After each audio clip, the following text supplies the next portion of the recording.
Bonjour et bienvenue dans cette discussion. Aujourd'hui, je retrouve Jessica Hollander parce qu'on va parler ensemble de l'importance de la systémie familiale dans les prises en charge en psychopédagogie positive. Bonjour Jessica. Bonjour Isabelle, bonjour à toutes et tous. Alors Jessica n'est pas seule, comme vous le savez. Elle a un petit compagnon qui est une petite compagne, qui est son bébé Suzanne, qui est avec nous, qui n'est pas encore suffisamment grande pour aller jouer dans son coin. Donc elle a besoin d'être là, d'être rassurée dans les bras de sa maman. On la voit pas, mais elle est bien présente. Peut-être qu'on entendra des petits miaulements. Donc voilà, c'est C'est Suzanne, la possible. petite Suzanne, d'être avec nous. Donc aujourd'hui, on va démarrer cette discussion. Donc dans l'approche en psychopédagogie positive, il nous a semblé important d'ajouter une initiation à la thérapie familiale systémique. Donc Jessica et moi, on a été formés en thérapie familiale systémique par quelqu'un qui s'appelle Carol Gamer, qui est une Californienne qui a fait ses études. Elle était doctorante avec Jackson, qui est un des pères fondateurs de la thérapie systémique. Donc, elle est partie de Californie pour venir s'installer en France, bien avant l'arrivée de Trump. Donc, c'était il y a bien 45 ans qu'elle est arrivée. En tout cas, on a été formé par Carol Gamer avec une approche qui est vraiment que moi j'ai trouvé formidable. Donc, c'est par séminaire, on a vraiment appris tout l'éventail de la systémie familiale, tous les apports, toutes les problématiques. Et ce que tu dis souvent, Jessica, et je te rejoins là-dessus, c'est que Carol Gamer, elle a une expérience de dingue, elle est vraiment formidable. Et pourtant, elle a toujours une posture basse. Et quand elle nous montre des vidéos d'intervention, elle est capable de dire oh là, n'importe quoi, hein, je ne ferai plus du tout ça maintenant. Tiens, pourquoi j'ai posé cette question?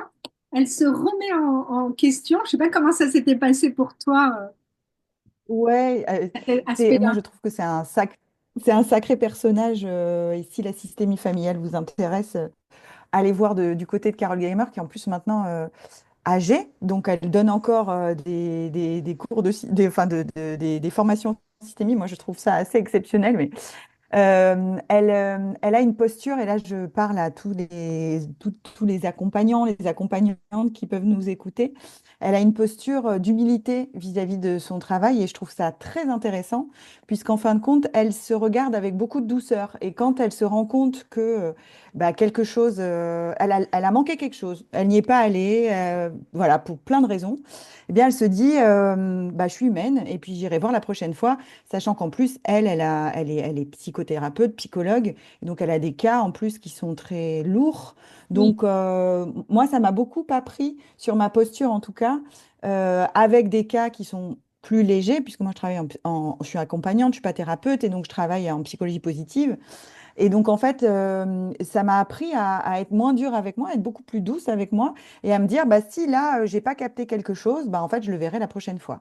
Et ça fait partie aussi de l'apprentissage systémique, puisque la systémie, c'est l'apprentissage de la relation, donc de la relation familiale entre les membres d'une famille, mais aussi de la relation, moi ça m'a beaucoup appris dans ma posture, dans la relation qu'on peut avoir avec nos clients ou nos patients si on est thérapeute. Voilà, donc c'est une approche qui est en tout cas, nous, la manière dont on l'a apprise, effectivement, Isabelle, c'est par phase. Elle appelle ça par phase, c'est-à-dire qu'en fait, en fonction du besoin, on va rentrer par une porte et ensuite on peut aller sur d'autres portes. Je vous donne un exemple.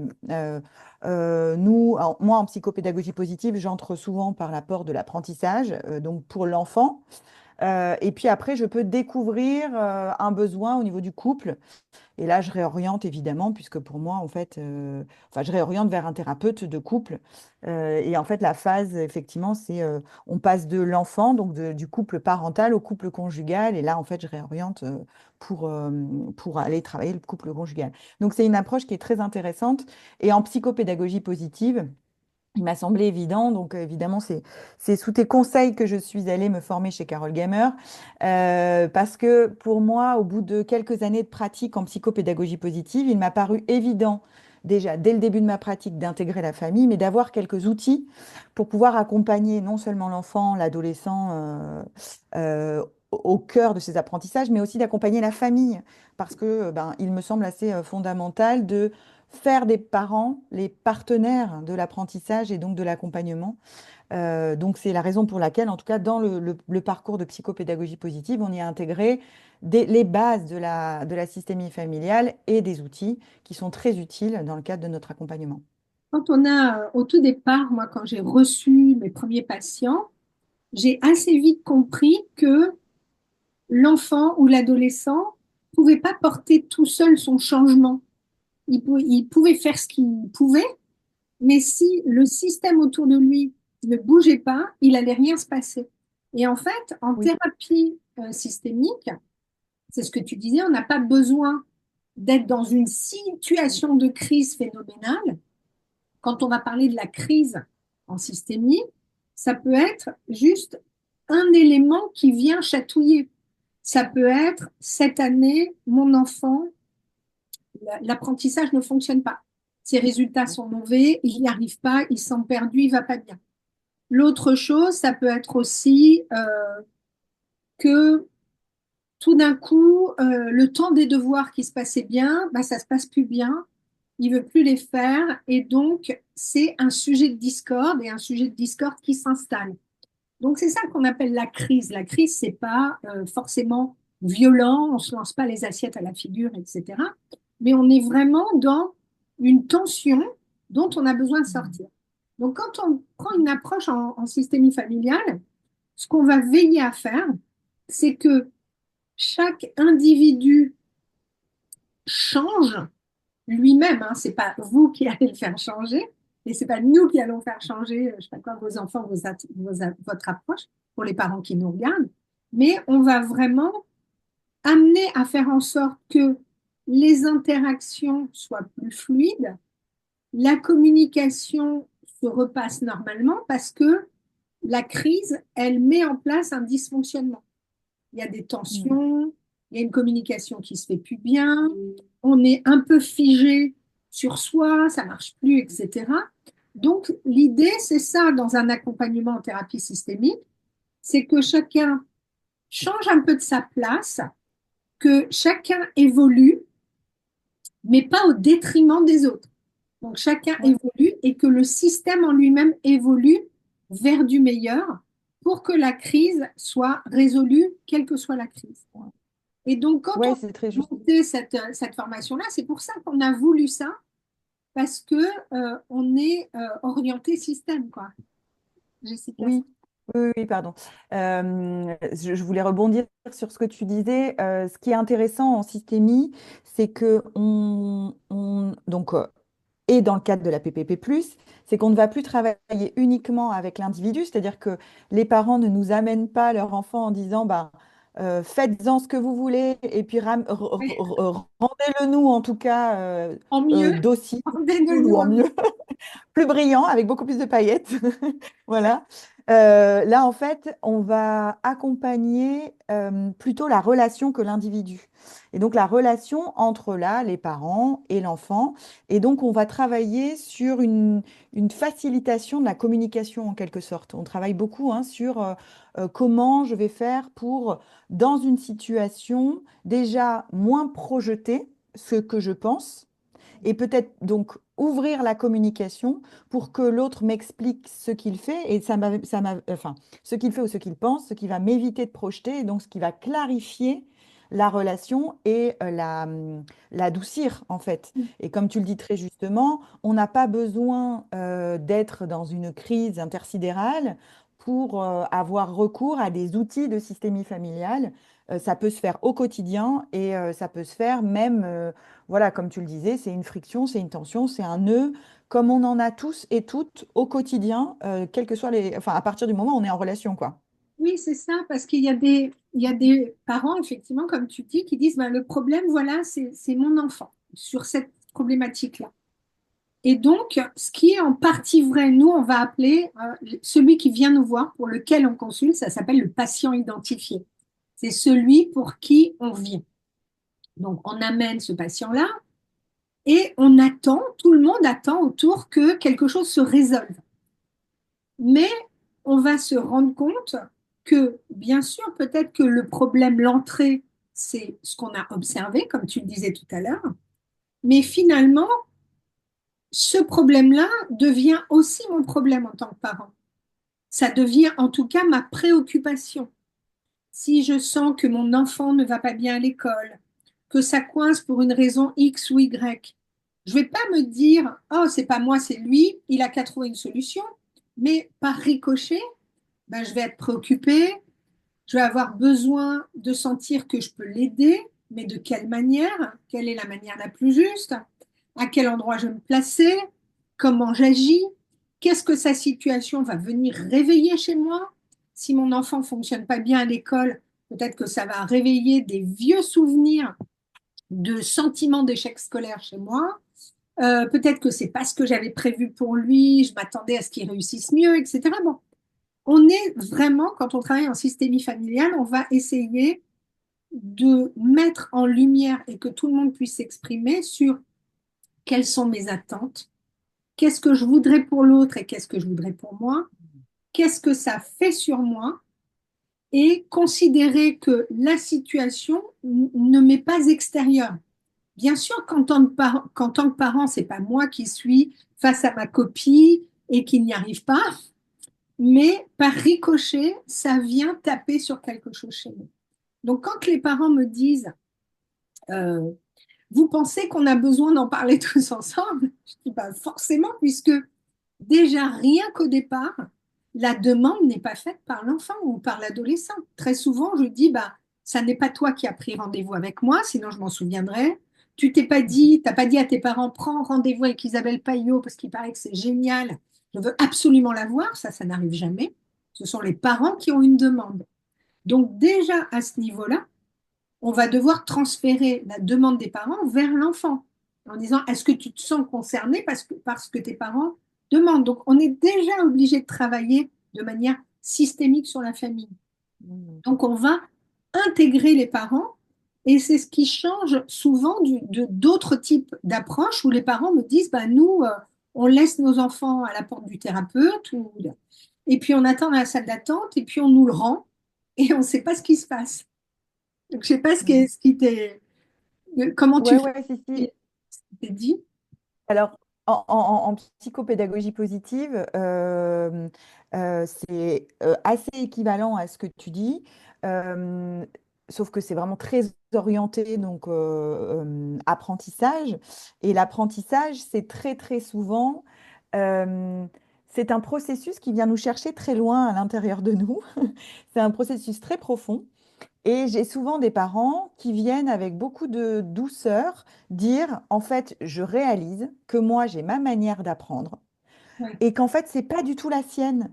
Et qu'en fait, je suis en train de plaquer ma manière d'apprendre et je me rends compte que ça ne fonctionne pas et que ouais. ça crée du conflit et que ça crée du nœud. Et moi, en fait, je suis bloquée sur mon schéma et, je ne sais pas comment en sortir. Et donc, je n'arrive pas à dénouer seule la situation. C'est très souvent ce cas de figure-là que je retrouve en consultation de psychopédagogie positive. Et donc, effectivement, on va avoir en consultation, alors moi, en règle générale, donc je fais des consultations en systémie familiale. Je ponctue mes consultations de psychopédagogie positive par des consultations de systémie familiale. C'est-à-dire que je reçois l'enfant pour l'accompagner sur sa propre manière d'apprendre. Et puis, je fais, par exemple, au bout de 3 séances, une consultation en systémie familiale, sachant que la première consultation est toujours en famille. Donc ensuite, je peux en refaire une au bout de 3 séances. Et au regard de tout ce qu'on a fait ensemble, eh bien, on va faire vraiment une séance de systémie, c'est-à-dire qu'on va prendre un cas concret de difficulté ou de nœud à la maison, donc du type, ben voilà, quand il faut se mettre au devoir, c'est toujours le conflit, en gros, hein. D'ailleurs, toujours, il y a un outil de Adorable. systémie familiale qui s'appelle l'exception. C'est ça. Et, Et en fait, on vient souvent avec le toujours ou le jamais. Et quand on questionne ce toujours ou ce jamais, on se rend compte qu'il existe des exceptions. Et donc, on va travailler sur ces exceptions. Donc, par exemple, quand je prends l'exemple de c'est toujours le conflit au moment où on a des devoirs, de se mettre au devoir, je leur dis, est-ce que c'est vraiment toujours, toujours? Ou est-ce qu'il arrive des fois où, en fait, c'est beaucoup plus souple et beaucoup plus cool. Et il y a toujours une exception. Du coup, toujours, là je le dis, pour le coup ça marche, et en fait, là, j'amène les parents à se dire, bah oui, tiens, dans telle ou telle situation, par exemple, bah, quand on est seul et que on prend le temps de commencer les devoirs ensemble sans y aller de façon abrupte, là, c'est plus cool. Et donc, en fait, l'idée, c'est de faire ressortir effectivement, grâce à des outils, et là, c'est l'exception, là, je vous en parle tout de suite parce que j'ai utilisé le mot toujours, mais on va faire ressortir le positif, on va faire ressortir aussi ce qui fonctionne pour se focaliser, enfin, pour changer de regard dans la relation et se dire, tiens, il existe aussi quelque chose de positif. Et donc, en fait, les séances de systémie familiale, on va utiliser comme ça des outils très simples à mettre en œuvre. C'est cela qu'on transmet lors de la formation, dont l'exception d'ailleurs. C'est un exemple. Et ça va permettre en tout cas aux parents d'apprendre des outils qu'ils vont pouvoir ramener à la maison facilement et aux accompagnants d'apprendre ces outils-là pour les utiliser en consultation. Et c'est vraiment se dire, OK, je suis pleinement acteur et actrice de la relation et en tant que parent, et je vais agir pour mon enfant et pour moi aussi, en fait. Et c'est ça qui est intéressant, c'est que euh, je trouve que ça donne aux parents aussi, alors on dit le pouvoir d'agir, que la psychopédagogie positive rend le pouvoir d'agir aux enfants, mais il le donne aussi aux parents dans le sens où je vais apprendre à être doux dans mon rôle de parent. Et ça, je sais qu'en fait, c'est pas toujours, c'est pas simple et je le vois dès la naissance de nos enfants, on est plein d'injonctions. Et donc, du coup, c'est super important de se réapproprier son rôle de parent. Et la systémie familiale au sein de la PPP+, va redonner aussi quelques outils aux parents à ce sujet.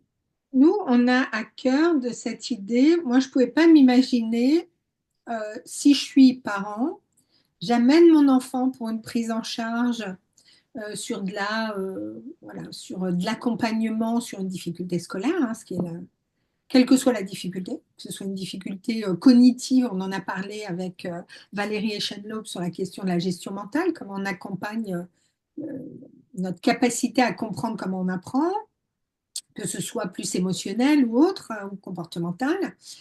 On va, si je suis parent, j'ai besoin aussi d'avoir des billes. En tant que parent, euh, j'avais écrit ça dans J'élève mon enfant du mieux que je peux, de dire, parent, c'est un métier et il n'y a pas d'école. On peut pas passer on passe pas de diplôme de parent et puis on peut en avoir un et deux et trois et 12. À chaque fois, il y a des choses qu'on saura faire, hein, on saura changer une couche, etc. Mais par contre, on n'aura pas le mode d'emploi de chaque enfant qui arrive. Donc, c'est un travail qui se fait au fur et à mesure.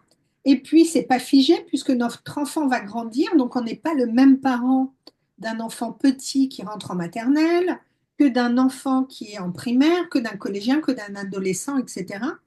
Donc, on est en constante évolution.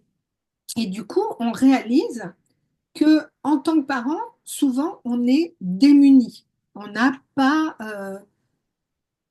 de, pas de connaissances. Peut-être qu'on n'a pas de connaissances, on peut aller en chercher, mais il y a des choses qu'on ne sait pas. Par exemple, je vous donne un truc très très basique. J'explique aux parents que la vision périphérique, le fait que je regarde ici, mais je vois ce qu'il y a à droite à gauche, chez l'enfant n'est pas développé avant 12 ans.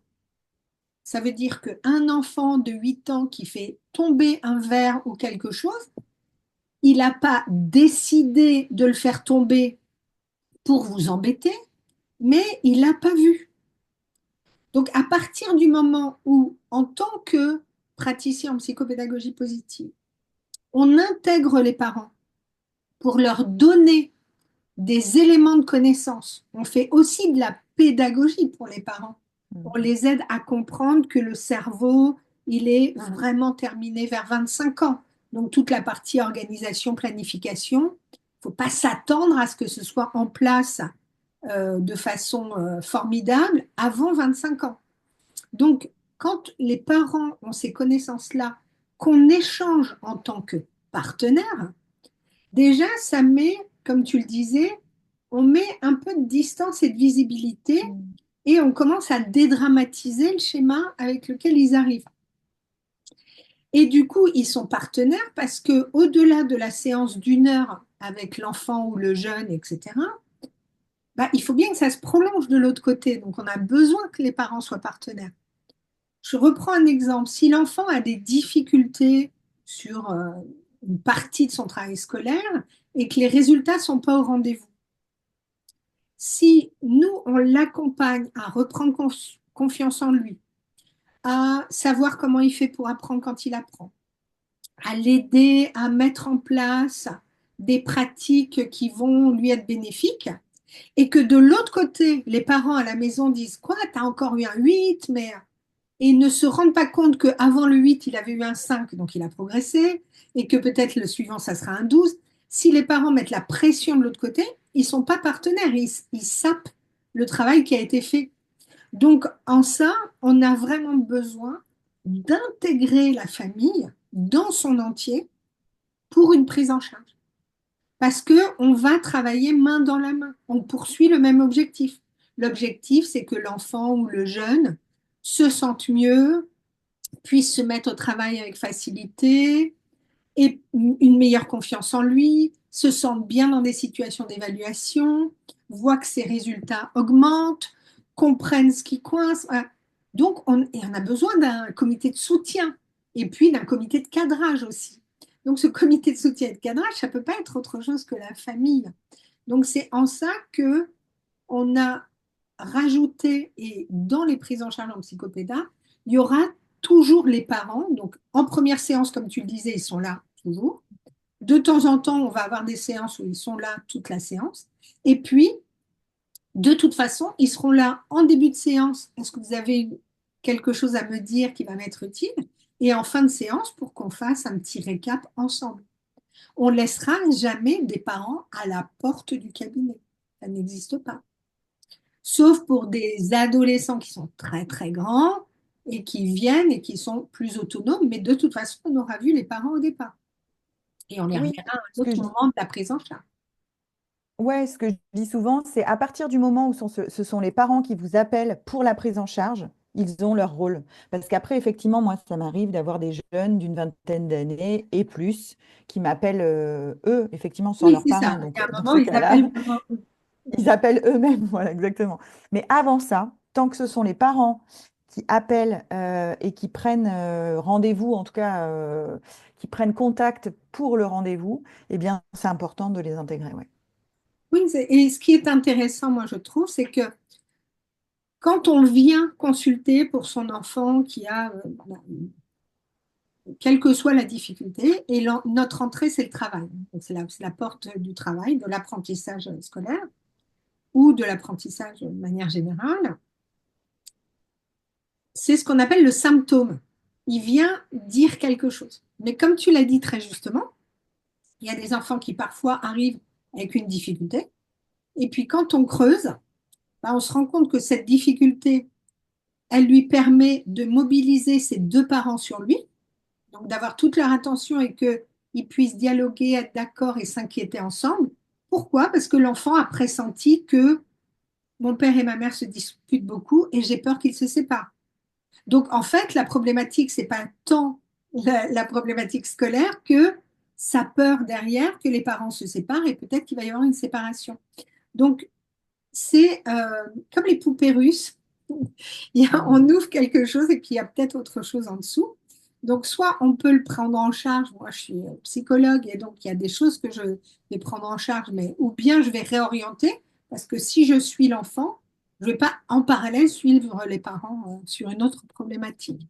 Mais en tout cas, l'histoire de la famille, elle est très importante à prendre en compte, ne serait-ce que sur la question des représentations, des attentes, de qu'est-ce qui s'est passé qu'est-ce qui s'est passé, j'allais dire, dans le transgénérationnel. Et donc, voilà, d'être vraiment intégré dans cette prise en charge. Ah, il y a Suzanne qui nous fait coucou. Oui. Ouais, elle vous fait un petit coucou là, elle bouge un petit peu. C'est intéressant parce que en fait c'est très intéressant parce que en tant que praticien en psychopédagogie positive ou praticienne en psychopédagogie positive, on va avoir une approche qui est très globale. Et notre capacité enfin, notre capacité d'orientation ou de réorientation est très très importante. Et donc en fait, les outils de systémie familiale qu'on apprend non seulement nous aident à accompagner les familles, mais aussi à réorienter vers le bon accompagnant. Et comme tu le dis très justement, Isabelle, en fait, c'est parfois, et là je m'adresse aussi aux parents, parfois vous allez voir une praticienne ou un praticien en psychopédagogie positive, et puis euh, peut-être que le besoin, il est au niveau de la systémie, mais ou ailleurs, de la gestion mentale, etc. Et le praticien ou la praticienne en psychopédagogie positive, qui est un généraliste et pas un expert, va pouvoir vous accompagner et vous orienter. C'est vraiment les deux casquettes de notre métier.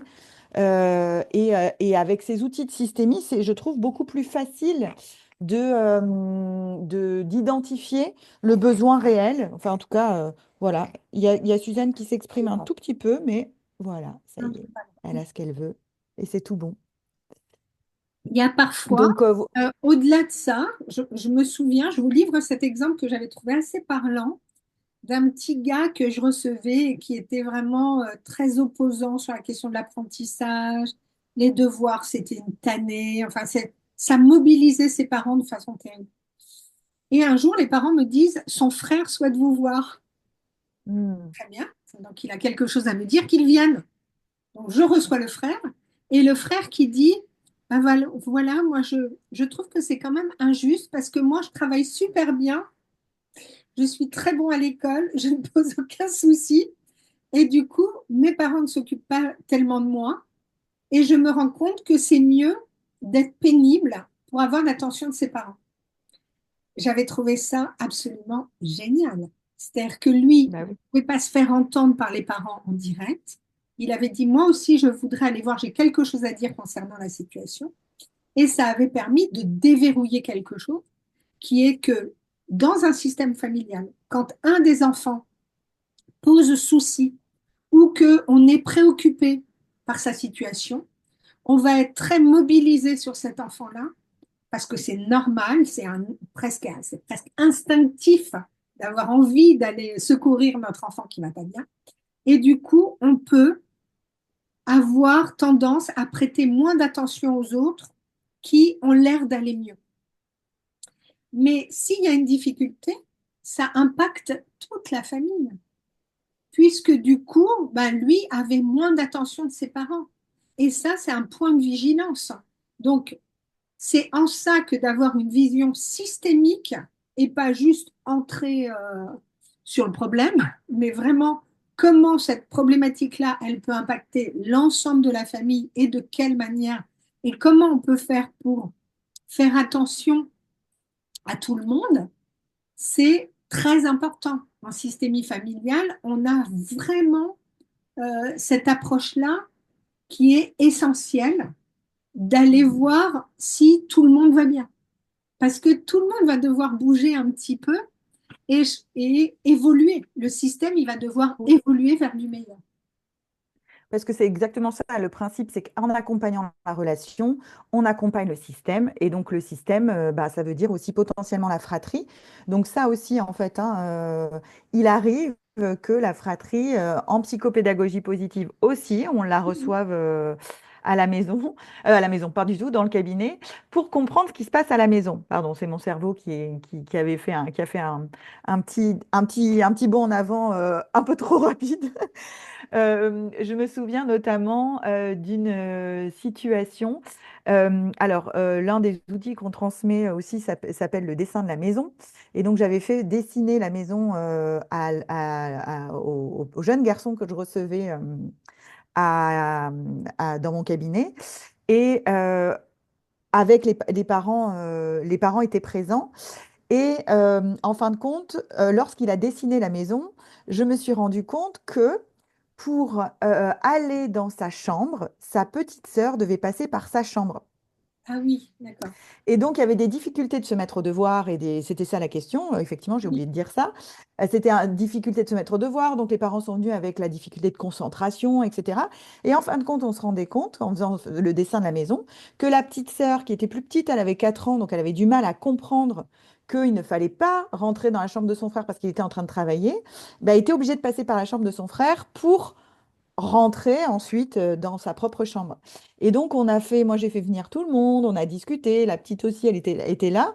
Et en fait, petit à petit, pendant la séance de systémie familiale en en PP+, on a essayé de trouver un moyen, pendant que le petit garçon était en train de travailler, de faire en sorte que les parents enfin, gardent la petite ou lui fassent comprendre avec, enfin voilà, là en l'occurrence, il avait mis en place des dessins, des panneaux sur sa porte, des petites choses. Enfin voilà, et donc c'était là, génial. Et en fait, c'était collectivement, ils trouvent une solution, collectivement, ils ont ils trouvé une solution. comprennent. Exactement. Et je trouve ça génial. Et ça, c'est hyper intéressant en psychopédagogie positive de pouvoir aussi éclairer cette dimension voilà, d'organisation familiale, en fait, hein. Ouais. Moi, j'ai un exemple aussi d'une petite. La mère est arrivée avec une question de la maîtresse m'envoie chez vous pour une difficulté de mémorisation. Elle a certainement un problème d'attention de concentration. Ça doit être un TDA, un trouble Ouais. déficitaire de l'attention. Et puis quand on discute, donc d'abord, voilà, on discute au départ, après la maman va dans la salle d'attente, et puis moi je parle avec l'enfant en disant, ben voilà, euh, je questionne aussi sur la question de l'hygiène de vie, donc à quelle heure tu te couches, etc. Donc c'est une enfant qui avait 7 ans et avec une petite sœur de 18 mois. Et elle dit, ben, je me couche, alors je sais plus, 8h30, quelque chose comme ça. Elle lisait un petit peu. Et je dis, donc, et après, tu t'endors? Non, je ne m'endors pas tout de suite. Ah bon? Donc, voilà, je m'endors très, très tard, me dit-elle. Donc, plutôt 23 heures, ce qui est très tard pour un enfant de 7 ans. Donc, pas beaucoup de temps de sommeil. Et en discutant, je dis, mais est-ce que tu peux me dire, est-ce que tu sais pourquoi tu as du mal? Est-ce que tu repenses à des choses? Il y a des choses qui t'inquiètent dans ta tête? Enfin, je questionne. Elle dit, non, non, moi je suis pas inquiète, mais j'entends ma petite sœur qui joue dans le salon avec mes parents. Donc, Mhm. tiens, la petite sœur de 18 mois, donc l'aînée est couchée, mais la petite de 18 mois n'est pas couchée et fait la forinette dans le salon. Et donc, ensuite, quand la maman revient, je questionne cette chose-là. Et elle me dit, ah ben oui, mais parce que la petite, elle est un peu agitée, alors on la garde avec nous. Sauf que la garder avec les parents, l'aîné qui a une place d'aîné, parce que je rappelle que l'aîné a plus de devoirs et de contraintes, mais doit aussi avoir plus d'avantages, hein. C'est ce qu'on dit toujours en systémie, c'est chacun doit être à sa juste place. Donc si je suis l'aîné, il faut que j'ai un petit peu d'avantage à être l'aîné de la famille et pas que de la contrainte. L'aîné va se coucher, n'arrive pas à dormir parce qu'elle a l'oreille tendue en se demandant ce qui se passe dans le salon et elle aimerait bien être aussi avec ses parents en train de jouer, etc. Peut-être trouve ça injuste parce que la plus petite est là-bas. Et donc, l'idée, en discutant avec la mère, ça a été de coucher d'abord la plus jeune, qui bien sûr n'a pas dire ah super, merci les parents, je suis vraiment contente que vous ayez pris la mesure et que vous me couchiez maintenant avant ma sœur. Donc elle va pas dire ça pendant un certain temps, elle va peut-être râler, mais de prendre la grande et de d'avoir un moment privilégié avec l'aîné. Peut-être on se raconte une histoire, peut-être on fait un petit jeu de société, voilà, 20 minutes. Et ensuite, elle a eu son temps spécifique et sa place d'aînée respectée. Elle va se coucher et elle n'est plus en train d'écouter puisqu'il ne se passe plus rien dans le salon. Donc à partir de là, elle se couche, elle s'endort mieux, elle dort plus longtemps. Si elle a bien dormi, elle est plus attentive. Si elle est plus attentive, elle se concentre mieux aussi et elle mémorise mieux. Et il n'y a plus de question de trouble déficitaire de l'attention. Le trouble Mhm. déficitaire de l'attention, il était lié au déficit de sommeil par une situation familiale qui n'était pas idéale. Donc, c'est Mhm. aussi ça, cette approche en psychopédagogie positive dans lequel on intègre la systémie familiale, c'est qu'on ne va pas se jeter sur ce qui est amené en disant trouble déficitaire de l'attention qui de toute façon seraient traités euh, en partie ailleurs. Nous, on serait sur de la méthodo, de la mémorisation haute, mais le TDA en tant que tel serait traité chez un pédopsie. Mais on va élargir, creuser, questionner pour savoir comment s'organise la famille à ce moment-là, et ce qui permet de comprendre euh, la difficulté attentionnelle à ce moment-là. Donc, Ouais. c'est important d'avoir une vue d'ensemble, comme tu le disais pour le dessin de la maison, effectivement, qui est un outil, de voir que ben, la petite passe. Alors, est-ce qu'on doit changer de chambre? Est-ce que, tu vois, Ouais. on crée une porte ailleurs? Est-ce que c'est possible? Est-ce qu'on met un panneau? Est-ce que elle a intégré aussi, même en ayant 4 ans, elle a intégré dans la démarche, Bah oui. que tout Ouais. le monde doit agir. C'est forcément systémique. Ouais. Et ça ouvre vraiment, moi, je trouve, le champ de possibilités d'accompagnement. C'est-à-dire qu'en fait, on n'est plus orienté sur une seule personne, mais en fait, on va avoir une vision beaucoup plus large de la situation. Moi, je trouve ça fascinant de pouvoir se dire, et très intéressant et riche, de pouvoir se dire, bah, en fait, la solution peut se trouver à plein d'endroits différents. Plein d'endroits différents, pardon. Et en fait, cette approche, elle nous permet en fait d'avoir une vision beaucoup plus large et globale, voilà, qui est familiale évidemment, mais qui, Oui, c'est vraiment moi, je suis d'activer une toujours intelligence collective familiale. collective, exactement. Et je suis toujours fascinée par la facilité avec laquelle un petit élément simple, Oui, enfin, pas petit, mais un élément simple est impeccable. bougé et en fait, la situation se fluidifie parce que comme on a eu cette vision large, on a pu aller au bon endroit et plutôt que de passer vachement de temps à essayer, je prends ton exemple de trouble de l'apprentissage, de trouble de l'attention, d'aller réguler ce trouble de l'attention, ben en fait, on est allé au juste endroit. Ça nous permet vraiment d'être plus efficace finalement, si j'ose dire. Et de permettre aux familles de gagner du temps dans les accompagnements. Parce que moi, je comprends que c'est souvent pénible, dans le sens fatigant, d'aller d'un accompagnant à un autre de pas forcément voir de solution ou en tout cas pas forcément identifier l'endroit où ça coince.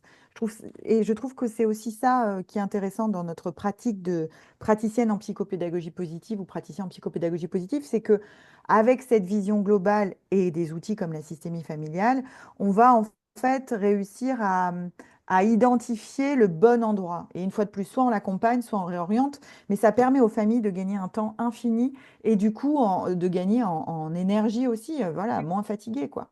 Dans l'exemple que je donnais, j'aurais pu sauter sur l'occasion en disant, bah, allez, on va faire je vais te passer des outils de mémorisation qui sont vraiment Ouais, chouettes, faciles, puissants, etc. Ça n'aurait pas résolu la question du sommeil si ouais, j'allais pas discuter sur cette question-là et l'organisation familiale. Donc c'est ça qui est intéressant, comme tu dis, de voir la grande image. Moi, j'aime bien aussi le fait que c'est pas parce qu'on arrive avec une problématique que la problématique est partagée par tous. Je prends un exemple. On a un outil qu'on aime beaucoup qui s'appelle les échelles. Donc les échelles, c'est de dire sur une échelle de 0 à 10, où 0, il n'y a aucun problème, et 10, c'est un problème qui est très envahissant, très préoccupant pour toi et pour vous, où est-ce que vous vous situez? Eh bien, parfois, il va y avoir un des parents qui dit, ah bah là, on est à 8, mais c'est pas on, c'est je suis à 8 de ma préoccupation, et l'enfant qui va dire 4. Et on va dire, ah, qu'est-ce que tu mets dans ça? Il n'a pas tort ou pas tort, hein, tout le monde a raison dans cette histoire. Mais qu'est-ce que tu mets dans ton 4? Bah, dans mon 4, j'aimerais pouvoir apprendre plus facilement parce que je vois que j'ai pas les résultats que je voudrais. Mais d'un autre côté, je vois qu'à d'autres endroits, je réussis, donc je dis 4. Qu'est-ce qui te reste pour aller jusqu'à 10? Voilà. Et le parent dit, et vous, vous avez dit 8, qu'est-ce qu'il y a dans votre 8? Ah ben moi, dans mon 8, je vois bien qu'il n'arrive pas à apprendre, mais en même temps, j'ai peur qu'il ne réussisse pas. Donc, en fait, dans le 8 du parent, il y a la problématique observable, plus toutes les peurs qui viennent s'agréger, en quelque sorte. Et donc, ça permet à chacun de reprendre sa partie. Ça, c'est à moi. Ça, ce n'est pas à moi. La peur du parent, le 8, n'a pas à être sur la tête de l'enfant. Lui, il prend conscience de son cas, ce qui est déjà pas mal. Et on ne peut pas dire, ah oui, mais il ne s'est pas évalué, etc. Non, très concrètement, on dit, voilà, sur une échelle de 0 à 10. De la même manière, ces échelles-là, on va l'utiliser sur une échelle du progrès, par exemple. D'une séance à l'autre, on va dire sur une échelle de 0 à 10, 0, rien n'a changé depuis la première séance ou la deuxième séance, ça ne bouge pas. Et 10, c'est révolutionnaire. Vous en êtes où? Ah bah oui, bon, moi je suis à 7 parce que maintenant je fais ça comme ça, je fais ci comme ça. Donc on va essayer de rendre objectif, d'objectiver des choses qui sont un peu impalpables. Un Mm. ressenti de bien-être, un ressenti de progression, un ressenti de problématique, un ressenti de motivation. Donc en systémie, le fait de pouvoir partager et de s'écouter, que l'enfant entende que le parent est préoccupé, mais qu'il n'a pas apporté l'inquiétude de l'enfant. Ou bien que les parents entendent que l'enfant est beaucoup plus préoccupé que ce qu'il le pense.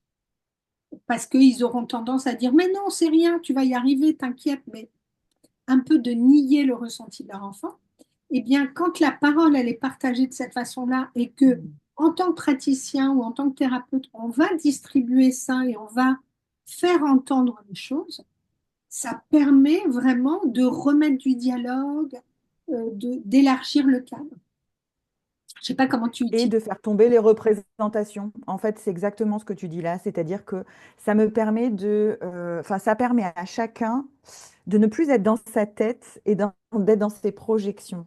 En Oui, fait, on le sait pour la relation, la projection, c'est une des choses les plus difficiles parce que à partir du moment où on projette, c'est-à-dire que je me dis, ben, quand il fait ça, je pense qu'il pense ça ou je pense qu'il fait ça pour ça. oui, Eh ben, en fait, j'ai un cas d'une jeune fille que je suis en ce moment qui dit, bah voilà, la dernière fois, mon père a dit ça, et moi, en fait, moi, j'ai pensé, enfin, quand il dit ça, moi, j'ai l'impression d'être nulle ou d'être vraiment trop naze, etc.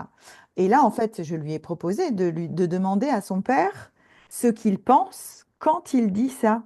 Et en fait, ça a fait tomber ce que elle projetait oui, du comportement ou des paroles de son père. Et donc, en fait, ça fait tomber la projection qui est très souvent assez néfaste pour la relation. Et c'est oui, ça que je trouve assez génial, moi, dans cet outil systémique, c'est que vraiment, on est dans du concret, dans du réel, on libère la parole, on libère aussi le ressenti, comme tu le dis très ouais. justement, on partage le ressenti, et donc on partage ce qui se passe de manière juste et réelle à l'intérieur de nous, pour nous et pour les autres. Et donc, ça fluidifie la compréhension de l'autre et de soi, et donc ça fluidifie la relation. Ouais, Et je moi, trouve ça souvent, je vraiment... dis il y a des parents parfois qui me disent, ils veulent pas dire les choses devant l'enfant. Ils vont dire, Oui, ils parlent à voix basse alors que l'enfant est juste à côté. Et donc, je trouve ça touchant parce que c'est comme s'ils voulaient préserver leur enfant. Mais je dis, oui, vous savez, ici, tout peut se dire, mais pas n'importe comment. Mais on peut tout dire. Et donc, nous, notre rôle, ça va être aussi de reformuler. Je oui. pense à une fois un petit gars qui était venu me voir et je dis à la maman, ça c'est aussi un outil de systémie, quelles sont les qualités que vous appréciez chez votre enfant? Et à ce moment-là, elle dit, je n'en vois aucun. Ça m'a un peu fendu le cœur. Je me suis dit, oh, c'est dur. Mais je dis, ah, je comprends. Vous êtes tellement fatigué par la situation que vous n'arrivez plus à voir autre chose que le problème. Et c'est normal. Enfin, il n'y a pas à s'en vouloir. Et je m'adresse à l'enfant en disant, bah, tu vois, quand ta mère dit ça, que pour le moment, elle n'arrive pas à voir tes qualités, c'est que parce que elle est envahie par la problématique. En tout cas, moi, depuis que tu es arrivé, j'ai constaté que tu avais une qualité d'écoute qui était formidable, que tu pouvais exprimer et analyser parfaitement ta situation. Donc, j'ai commencé à renvoyer des qualités que j'avais observées.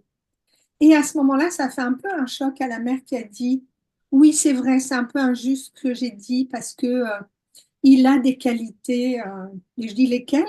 Alors elle me dit, bah, il est très attentionné. Et moi, je Hmm. n'achète pas si on m'a pas vendu un exemple avec. Et donc je dis, est-ce que vous auriez un exemple de ça? Elle me dit, oui, oui, il a un petit cousin. Et quand ce petit cousin vient à la maison, il s'occupe de lui, il fait bien attention à lui, il joue avec lui, il est adorable. Et, je dis, bah, ça, c'est vraiment chouette parce que c'est une qualité en plus qu'il va avoir tout au long de sa vie, au-delà de sa réussite scolaire ou pas, quoi. Donc, cette approche-là, elle permet de remettre du dialogue, de déverrouiller des situations qui semblent bloquées et de faire en sorte que tout le monde s'entende, même si ce qu'on va dire au départ est douloureux, de pouvoir dire je ne vois Mm. aucune qualité à mon enfant, c'est pas la réalité. Ça traduit juste le fait que je me sens impuissant en tant que parent, ou que je suis bloquée, ou que je lui en veux parce que vraiment, je trouve qu'il fait pas d'effort. Donc cette approche-là, c'est une approche qui est très respectueuse. Et la manière dont nous, on le met en œuvre en psychopédagogie positive, j'ai à cœur de dire ça quand on forme, hein, c'est de dire la chose la plus importante au départ, c'est d'accueillir les bras ouverts, le cœur ouvert et les oreilles ouvertes, toutes les familles qui vont arriver, en suspendant tout jugement. Les parents, ils font ce qu'ils peuvent dans le contexte qui est le leur. Et donc, on ne peut pas juger en disant, ah, ils sont gentils, ils ne sont pas gentils, oh là là, ils sont pourris comme parents. C'est faux parce qu'on se débrouille d'une situation comme on peut et avec notre histoire. Donc, cette approche en systémie, elle va permettre de déverrouiller ça, de sortir les pourquoi on agit de cette façon-là, les enjeux, etc. Ça va permettre de mieux s'entendre et de mieux se comprendre et du coup de remettre effectivement du dialogue et de permettre à ce que le problème identifié se déverrouille et que tout le monde ressorte en fait assez gagnant de la situation, quoi. Oui, c'est vraiment remettre de l'humain, hein. Moi, Ouais. quand je t'écoute, quand j'écoute tes mots, c'est ça. Pensons vraiment qu'en tant qu'être humain, on est des êtres sociaux et donc on a besoin de la relation et de l'autre. Et en fait, c'est vraiment pour moi remettre aussi de l'humain dans sa substantielle moelle dans la relation et donc oublier, parce que c'est vrai que, et ça c'est toi qui me l'as appris Isabelle, c'est votre enfant n'est pas qu'un élève, il est aussi votre enfant et ça permet ça en fait, ces outils-là, c'est-à-dire que ça permet de sortir de la situation conflictuelle, et tu l'as très bien expliqué avec ton exemple, pour prendre un peu de recul et voir qu'en face de nous, on a ce petit être humain, moi que j'ai entre mes bras là, et qu'on aime du plus profond de notre cœur, et qui certes est différent de nous et va en fait nous challenger, c'est certain, mais avec lequel on va pouvoir trouver un dialogue. Et comme tu le disais aussi, moi j'ai souvent à cœur d'accompagner autant le parent que l'enfant, en tout cas quand on les accompagne, quand les parents sont présents. Je peux comprendre que c'est difficile parfois d'être parent et que c'est fatigant parfois d'être parent. Et c'est important aussi, nous, en tant qu'accompagnants ou accompagnantes, qu'on puisse apporter ce soin-là aussi aux parents dans le cadre évidemment de l'apprentissage qui est le cœur de notre métier. Leur dire, OK, ben, en fait, moi, je comprends que quand vous rentrez le soir et que les devoirs, ça devient conflictuel, que ça crie, que voilà, et ben ça vous fatigue et que vous réagissiez peut-être trop fort parfois, bah, je comprends. Et en même temps, qu'avez-vous envie de faire et que souhaitez-vous changer de la situation? Et c'est là en fait qu'ensemble on va aller travailler et notamment avec ces outils de systémie familiale pour permettre que cette relation autour des devoirs et de l'apprentissage devienne plus douce et Ouais, les plus outils systémiques harmonieuse. permettent de mettre de la distance C'est ça. et de ne pas être juste dans un dialogue trop direct. Parfois, ça Ouais. permet de, symboliquement, on contourne. Là, je prends mon outil indispensable, il s'appelle une Hmm. baguette magique. Donc, quand on utilise ça en systémie, c'est vraiment de dire si je te donnais cette baguette et que tu pouvais changer une chose dans ta vie d'élève pour t'y sentir mieux, ça serait quoi? C'est pas juste si je te donne cette baguette, qu'est-ce que tu fais, hein, parce que sinon, il y en a plein qui vont dire ben, je voudrais une Nintendo DS dernier modèle. Non, c'est pas ça. C'est qu'est-ce que tu pourrais changer. Et donc, l'idée de s'imaginer avec un outil comme ça et d'introduire un élément comme cette baguette magique, ça va permettre de se distancier de la situation, de changer de point de vue et de dire, ah oui, qu'est-ce que ça serait? Et parfois, de façon étonnante, l'enfant ne va pas dire ce que les Mm. parents attendent. Il va pas forcément dire qu'il voudrait des meilleures notes. C'est pas ça qu'il voudrait. Il voudrait se sentir rassuré. Il voudrait avoir plus de plaisir en allant à l'école. Et du coup, après, on va creuser ces questions-là en disant comment on pourrait faire pour que ça advienne dès maintenant. Ça, Ouais. c'est quoi les éléments sur lesquels on peut avoir la main? Et du coup, là, on ressollicite euh, les ressources de l'enfant, on ressollicite le soutien des parents et on réengage comme ça toute la famille pour pour que ça déverrouille. Parce qu'en fait, il faut bien que l'enfant se sente aller mieux. Donc, c'est Oui. en ça qu'il y a un aspect qui est magique, entre guillemets, que j'adore dans la thérapie systémique, qui est qu'à partir du moment où euh, on remet du lien en questionnant, en reformulant, on refait partir la relation, on constate, on, on aide à ce que chacun améliore les connexions qui dysfonctionnent, alors ben, naturellement, tout se remet en route. Mm. Ouais. Souvent, c'est parce il y a eu un grain de sable qui est venu activer nos peurs ou qui vient taper sur nos représentations, mais peut-être que nos représentations, elles sont plus d'actualité, etc. Donc c'est nécessaire, c'est pour ça que dans la formation, on amène forcément une initiation à la thérapie systémique pour comprendre le problème de façon plus large que celui pour lequel il est amené. Mm. Et ça nous permet, nous, en tant qu'accompagnants et accompagnantes aussi, de sortir de notre syndrome du sauveur, Oui, oui, puisque oui. en fait, on va en fait rendre la responsabilité de la réussite, enfin, on va prendre la juste part de responsabilité Ouais. de la réussite de l'accompagnement qui est la nôtre et rendre la part à chacun, c'est-à-dire à l'enfant, au père, à la mère, enfin aux parents. Et c'est ça aussi c'est ça aussi qui est très intéressant, c'est que dans notre posture d'accompagnant ou d'accompagnante, ça permet en fait de trouver une juste place aussi, puisque finalement, on est un peu observateur du système familial, mais à partir du moment où on vient les accompagner, on peut en faire partie, même ponctuellement. Et en ce sens, en fait, il est très important de rester à sa juste place et donc de prendre la juste part de responsabilité de la réussite de l'accompagnement. Et je trouve que ces outils de systémie permettent ça aussi.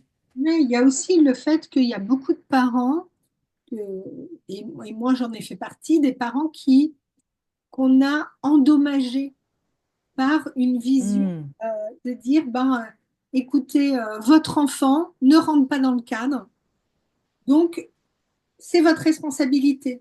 C'est de votre faute s'il n'arrive pas à s'adapter à l'école. C'est de votre faute si ceci ou cela.